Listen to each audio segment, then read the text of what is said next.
Hello student, last video किसी कारणवश वहाँ से कट गई थी। ई कॉमर्स इंडिया वाला जो पॉइंट पढ़ रहे थे हम लोग कि भारत में 2019 में 3.9 अरब डॉलर बिजनेस था, ठीक है ना। उसके बाद में 2013 में 12.6 अरब डॉलर था और 2016 और 7 में ऑनलाइन बाजार की 19% की बढ़ोतरी हुई थी, ठीक है ना।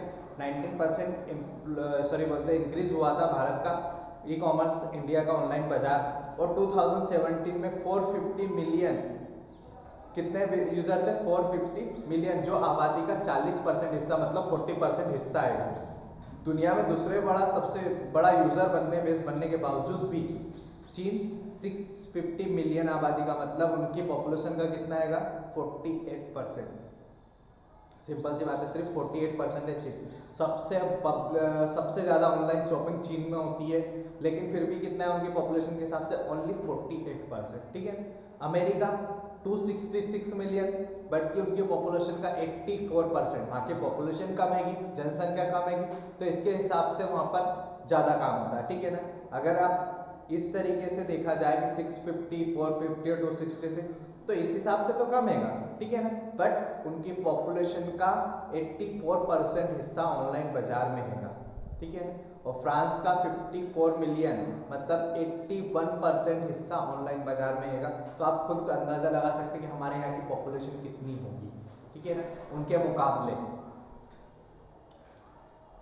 अमेरिका और फ्रांस के मुकाबले अगर पॉपुलेशन के हिसाब से देखा जाए तो हमारे यहाँ बहुत कम है, ठीक है ना। उनके हिसाब से तो बाजार हम लोग बहुत कम पे चला रहे हैं, लेकिन भारत में ई कॉमर्स एक अभूतपूर्व दर से बढ़ रहा है, जो हर महीने लगभग 6 मिलियन नए सदस्यों को जोड़ता है। एक अनुमान के अनुसार इस वित्त वर्ष में भारत के ई कॉमर्स मार्केट में 2 लाख करोड़ रुपए का इजाफा होगा। कितने का होगा? 2 लाख करोड़ रुपए का। अब आता है types of e governance. E governance के कितने टाइप्स होते हैं? पहला होता है बिजनेस टू बिजनेस। इसके नाम के अनुसार business to business e commerce दो व्यवसायों के बीच नए लेन देन से संबंधित है। जैसे अगर कोई कंपनी खुद कोई प्रोडक्ट नहीं बनाती है और किसी दूसरी कंपनी से खरीद कर फिर अपना सामान बेचती है, तो वो B2B के अंतर्गत आता है, ठीक है। मतलब बिजनेस से बिजनेस, एक कंपनी है कि वो माल बनाती है, दूसरी कंपनी उसको बेचती है, इनके बीच का जो इंटरेक्ट होगा, इनके बीच का जो कनेक्शन होगा, वो क्या कहलाएगा? B2B, business to business. Next आता है बिजनेस टू कस्टमर, B2C। इसमें लेन देन एक बिजनेस और कंज्यूमर के बीच होता है। सबसे ज्यादा होने वाला ई कॉमर्स यही होता है, जैसे फ्लिपकार्ट, अमेजोन आदि जैसी कंपनीज उपभोक्ता के सीधे संपर्क में आती है, ठीक है ना। यहाँ पर क्या हो गया कि आपका जो भी पॉइंट है business to business to consumer, मतलब डायरेक्ट उपभोक्ता से आएगा, जैसे फ्लिपकार्ट, अमेजोन से हम लोग शॉपिंग करते हैं। नेक्स्ट आता है कंज्यूमर टू बिजनेस, ठीक है ना, कंज्यूमर टू बिजनेस, C2B। यह लेन देन का अपोजिट है, लेन देन का अपोजिट है, मतलब B2C का अपोजिट है। इसमें लेन देन कंज्यूमर और बिजनेस के बीच होता है। जैसे एक कंज्यूमर वेबसाइट बनाने के लिए ऑनलाइन रिक्वायरमेंट देता है और कोई कंपनी इसके लिए सही कीमत पर वेबसाइट बनाकर देने के लिए ऑफर करती है, ठीक है ना। उसी का जस्ट क्या हो गया? अपोजिट। इसमें कोई कंज्यूमर है जो बिजनेस के बीच होता है, जैसे कंज्यूमर वेबसाइट बनाने के लिए ऑनलाइन रिक्वायरमेंट होता है, ठीक है ना। एप्लीकेशन बनाना है तो कंज्यूमर क्या है? ऑनलाइन रिक्वायरमेंट दे रहा है और कंपनी उसके लिए सही कीमत पर वेबसाइट बनाकर देती है। जैसे बोल सकते हैं कि हम अपना काम बिजनेस से करवा रहे हैं, ठीक है ना। मैंने यहाँ से कोई काम करवाना है कि मेरे को कोई एप्लीकेशन बनवानी है, मुझे कोई ऑनलाइन काम करवाना है, तो मैं उनको सर्विस दे रहा हूँ ऑनलाइन, ठीक है ना। फैसिलिटी दूंगा तो मुझे पेमेंट देंगे उसके बदले। फिर नेक्स्ट आता है consumer to business, consumer to consumer, C2C। यह दो कंज्यूमर यानी दो उपभोक्ताओं के बीच का होता है। इसमें दो उपभोक्ता द्वारा आपस में कुछ खरीदा और बेचा जाता है, जैसे eBay, OLX आदि, ठीक है। यहाँ पर जो ऑनलाइन वेबसाइट है ये तो सिर्फ इनके बीच में कनेक्शन स्थापित करने के लिए लगाई गई है।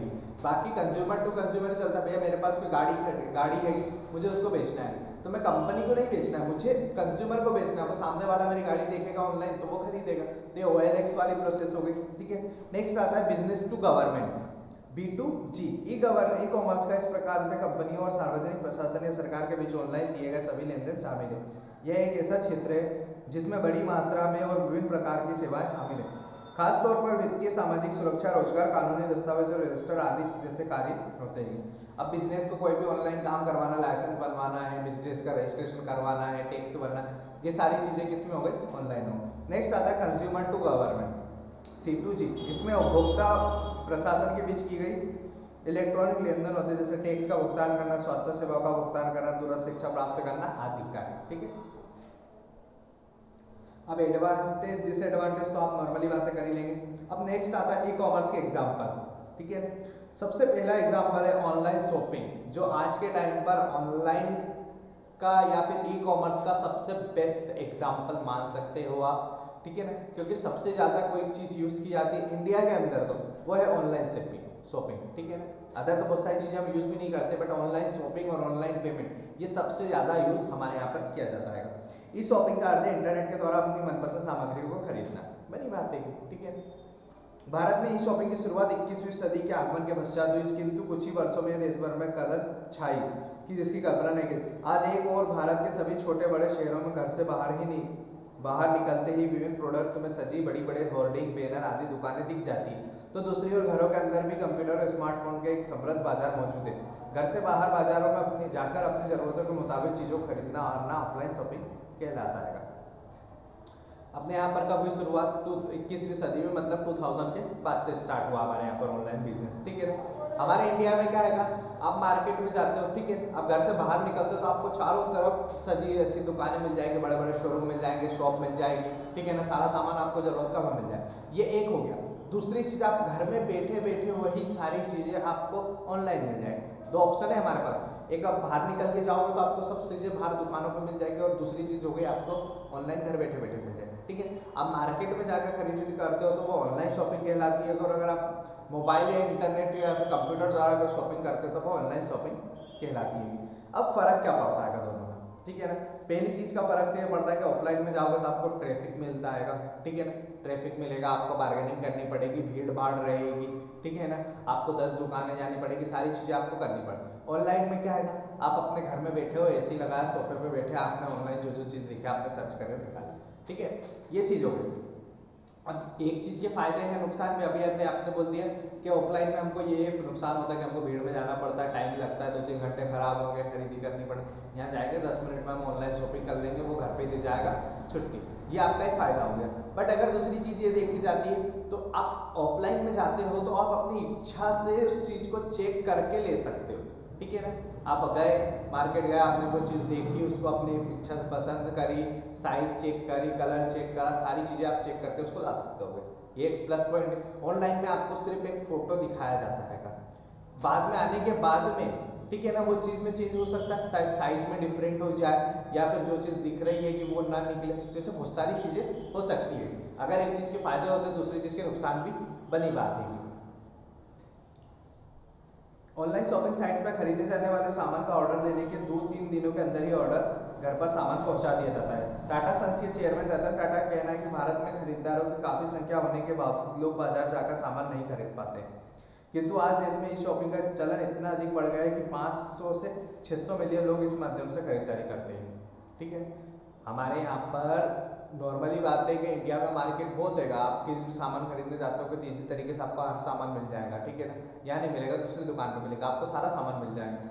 बट रतन टाटा का कहना है कि भारत में इतने सारे खरीदार, मतलब सबसे प्लस पॉइंट तो हमारा ये है कि हमारे 135 करोड़ की आबादी है। ठीक है ना, सबसे बड़ा इतने सारे खरीदार है हमारे पास में, सबको कुछ ना कुछ तो खरीदना ही है। उसके बाद भी हम लोग मार्केट में कभी इजाफा नहीं कर पा रहे, हम फिर भी डेवलप नहीं हो पा रहे हैं। ठीक है ना, कारण क्या था? और ऑनलाइन खरीदी में हम लोग बढ़ते जा रहे हैं, दिन पर दिन हम लोग बढ़ते जा रहे हैं। जैसे अभी हमने देखा था 450 मिलियन के समथिंग हम लोग होंगे। ठीक है ना, आबादी का 40% हिस्सा बढ़ चुका है। एक टाइम पर वो हिस्सा 0% था, आज 40% हिस्सा हम लोग। ठीक है ना, तो आप 135 का 40% हिस्सा निकालोगे तो आपको समझ में आ जाएगा कितने लोग इंटरनेट से जुड़े हुए हैं, ऑनलाइन शॉपिंग कर रहे हैं। ठीक है, सचमुच आज भारत देश में ऑनलाइन शॉपिंग का चलन तेजी से बढ़ रहा है। एसोचैम की रिपोर्ट के अनुसार वर्ष 2009 में भारत में ऑनलाइन मार्केट 2.5 अरब डॉलर का था। कितना था? 2.5 अरब डॉलर का, जो 2013 में 16 अरब डॉलर का हो गया। ठीक है ना, और 2023 आने वाले 3 साल बाद 2023 में 56 अरब डॉलर का हो जाएगा। ठीक है ना, कितना हो जाएगा? 56 अरब डॉलर का।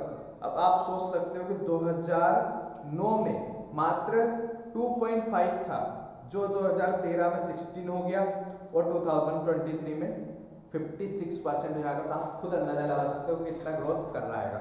ठीक है। अब इसी के साथ हमारा नेक्स्ट ये वाला हो गया, ठीक है ना। ऑनलाइन की वेबसाइट के नाम नीचे आपको दिए गए हैं, तो हम सभी को पता है कि अमेजोन, फ्लिपकार्ट, मिंत्रा, जियो मार्ट, ठीक है ना। अब नेक्स्ट आ जाते हैं इलेक्ट्रॉनिक पेमेंट के बारे में भी आपको बहुत अच्छी जानकारी होगी, ठीक है।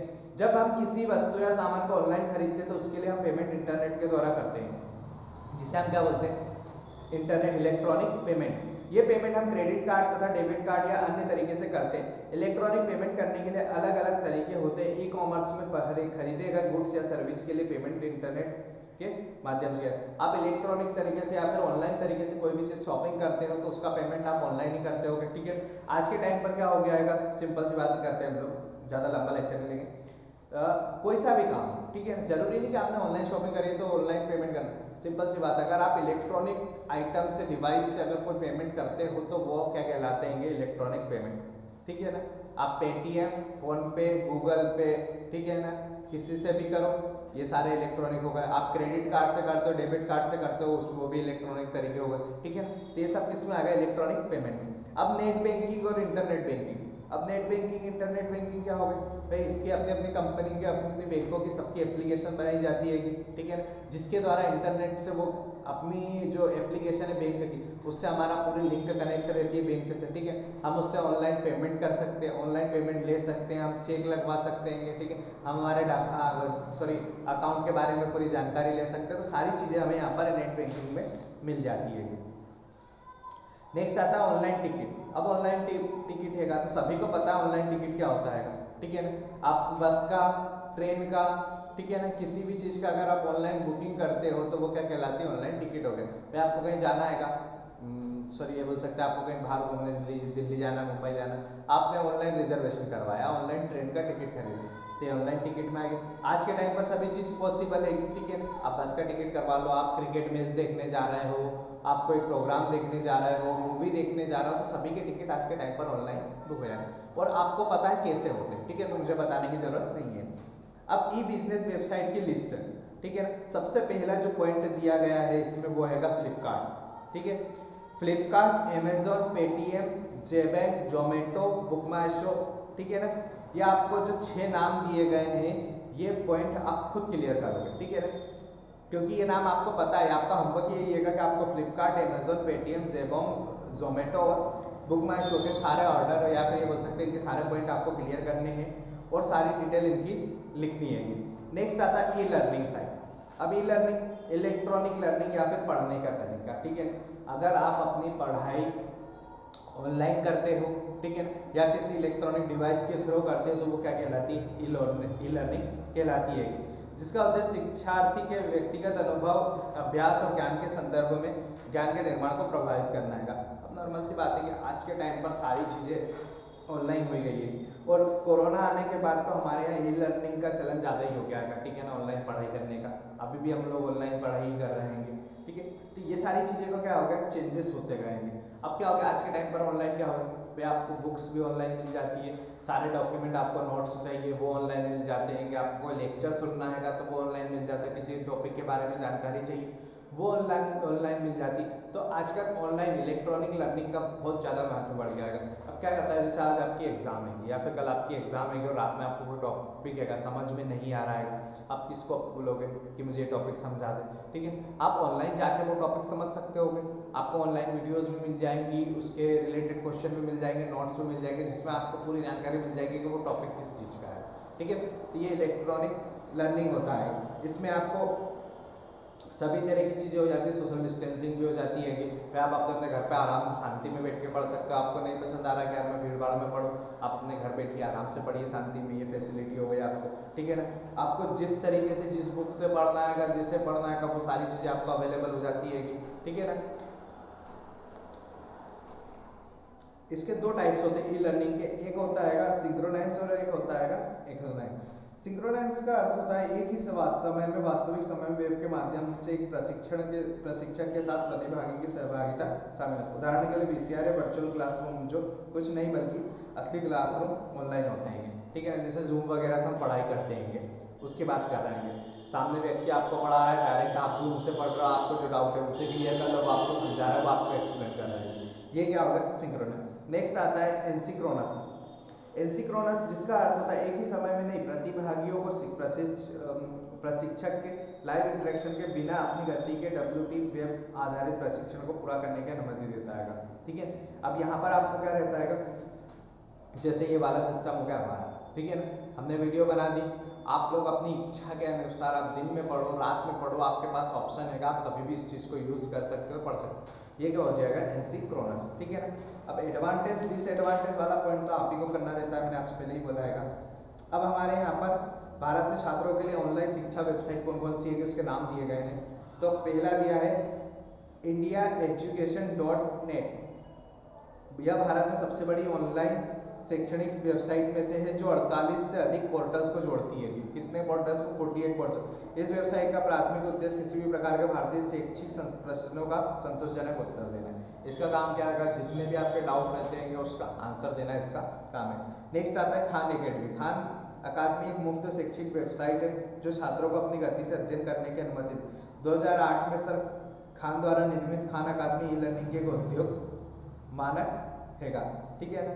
W3 स्कूल एक मुफ्त ऑनलाइन शिक्षा वेबसाइट है जो छात्रों को वेब डिज़ाइन के लिए विभिन्न पहलुओं को सिखाने की समर्पित क्या करती है, वेब डिज़ाइनिंग करना सिखाती है। बायजूस नाम सुने ही आपने। बायजूस दुनिया की सबसे मूल्यवान एड टेक कंपनी है और भारत में सबसे ज़्यादा पसंद किया जाने वाली लर्निंग ऐप है। आज के टाइम पर बायजूस इंडिया में सबसे ज़्यादा पसंद करने वाली लर्निंग ऐप 2015 में लॉन्च किया गया। बायजूस का क्लास 4 to 12, ठीक है ना, चौथी से लेकर 12वीं तक के, और JEE, केट, GMAT, IAS और ग्री जैसी प्रतियोगी परीक्षाओं के इच्छुक छात्रों के लिए अत्यधिक व्यक्तिगत, आकर्षक और प्रभावी शिक्षण प्रोग्राम करता है। 33 मिलियन पंजीकृत छात्रों को 2.5 मिलियन वार्षिक भुगतान करने वाले सब्सक्रिप्शन के साथ बायजूस भारत में सबसे ज़्यादा पसंदीदा शैक्षणिक वेबसाइट में से एक बनी है। अब ऑनलाइन में क्या होता है कि आप लोगों को एक फीस देनी पड़ती है, कि सब्सक्रिप्शन लेना पड़ता है उनका, ठीक है ना। जैसे आप ऑफलाइन में करते हो आपको फीस भरनी पड़ती है और आप पढ़ने जाते हो, वैसे ही यहाँ पर भी है। आपको ऑनलाइन में भी आपको सब्सक्रिप्शन लेना पड़ेगा, वो आप लोगों की क्लास लेंगे, आपको पढ़ाएंगे और आपके डाउट क्लियर करें। और नेक्स्ट आता है कोड एकेडमी। कोड अकादमी आसन पालन निर्देश तत्काल प्रतिक्रिया साथ ट्यूटोरियल कोडिंग के लिए ऑनलाइन वेबसाइट प्रदान करती है और एक प्रशिक्षण पाठ्यक्रम गैर तकनीकी किसी भी व्यक्ति को कोडर में ले जाता है। ये कोडिंग करने के लिए काम आती है। ठीक है, इसी के साथ हमारा ये चैप्टर कंप्लीट होता है IT वाला, ठीक है ना।